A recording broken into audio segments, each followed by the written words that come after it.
Hello and welcome to the March 2025 episode of the AMAnews, and we are going to start with SEO for Amazon, and the rollout is absolutely live. In the end of January 2025, the new title changes weren't really hard rolled out, but now over the last weeks in February and March, more and more listings got suppressed or got internal warnings in Seller Central that you only have 14 days to get rid of the problems here. Normally, the length of maximum 200 characters isn't a problem, but titles may not contain the same word more than twice. Prepositions, articles, and conjunctions are exceptions. So please check your content and make sure that you don't have that problem in your listings anymore. Okay, it's really rolled out, and you will find the restriction suppressings in your backend. For the content, just a short information.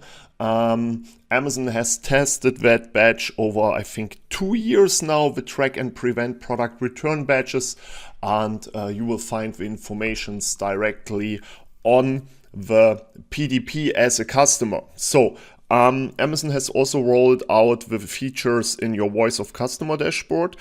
We are talking here about that badge, frequently returned item. Check the product details and customer reviews to learn more about this item. Amazon has now given all the relevant definitions in the backend. You can find it directly here in Seller Central Help.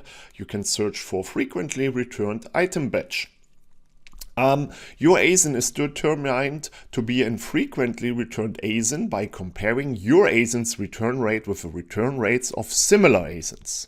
The return rate is based on the number of units that were shipped from which customers had initiated returns. Okay, the Voice of Customer dashboard provides both the trailing 3-month and the trailing 12-month return rates for your products. And now into the details. So there are many actions you can take to address the return rate. Okay, we know that. Make a better listing, prepare the packaging and all that stuff. That is absolutely clear. ASINs with significant sales volume and return rates notably higher than the suggested return rate are at risk of receiving the frequently returned item badge. We identify these at-risk ASINs in the Voice of Customer dashboard to give you time to address any issue with your listings or products before the badge is applied. Here the other relevant part is that is SKU based. So if you're, for example, a reseller or you have different shipping methods, the FBA, FBM or so on your listings, the badge will only appear on the SKU that has that frequently returned problem. Okay, so for reseller could be really cool. For yourself, please check up if one of your SKUs is in conflict with that problem. If you liked it so far, of course, subscribe to our channel, ring the bell to stay informed when we are releasing new videos, or use the AMALYZE Chrome extension. In the advertising section, you will find a new part for off Amazon ads, setting for ads served off Amazon. Amazon has rolled out it, I think, 1.5 or 1 year ago. You have found it in the placement reports from others, PDP, top of search, and off Amazon, but it was only a micro promille normally. But now Amazon will go more off-site, and they are giving us 2 options. The one is maximize reach.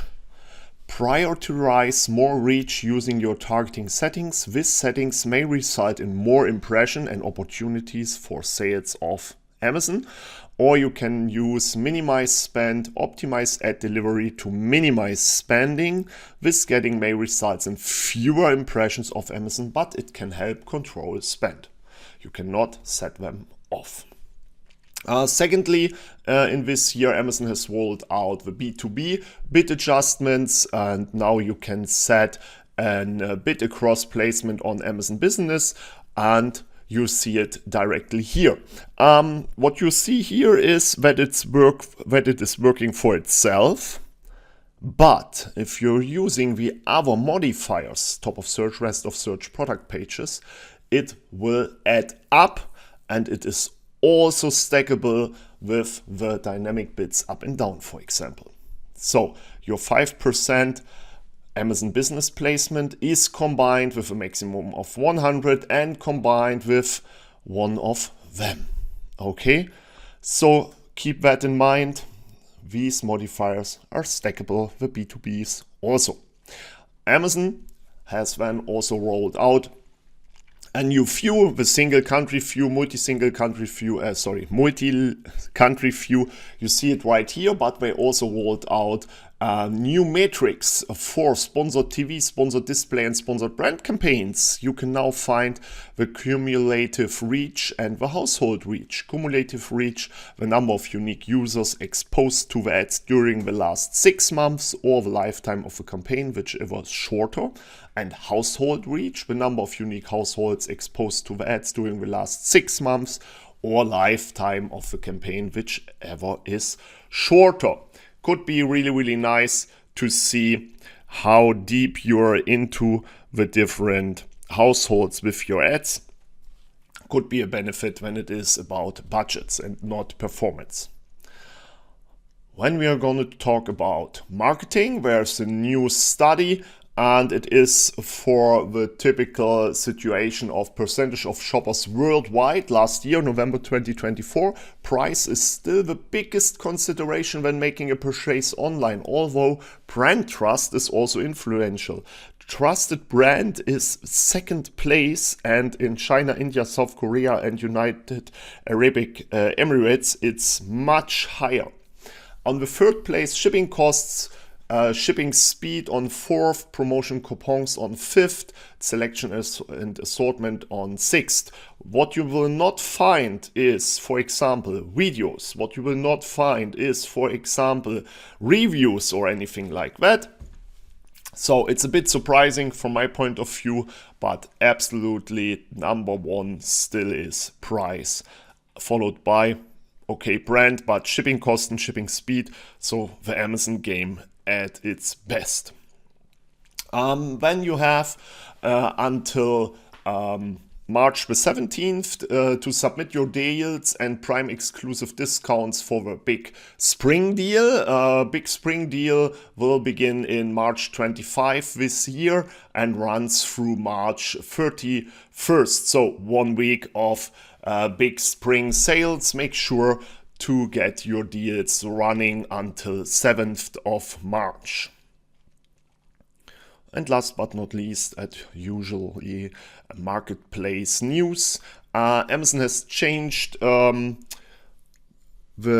timeline for the FBA inventory reimbursement policy. So now it's not starting on March 10th. They have changed it to March 31st. Okay, but the rest will still be the same.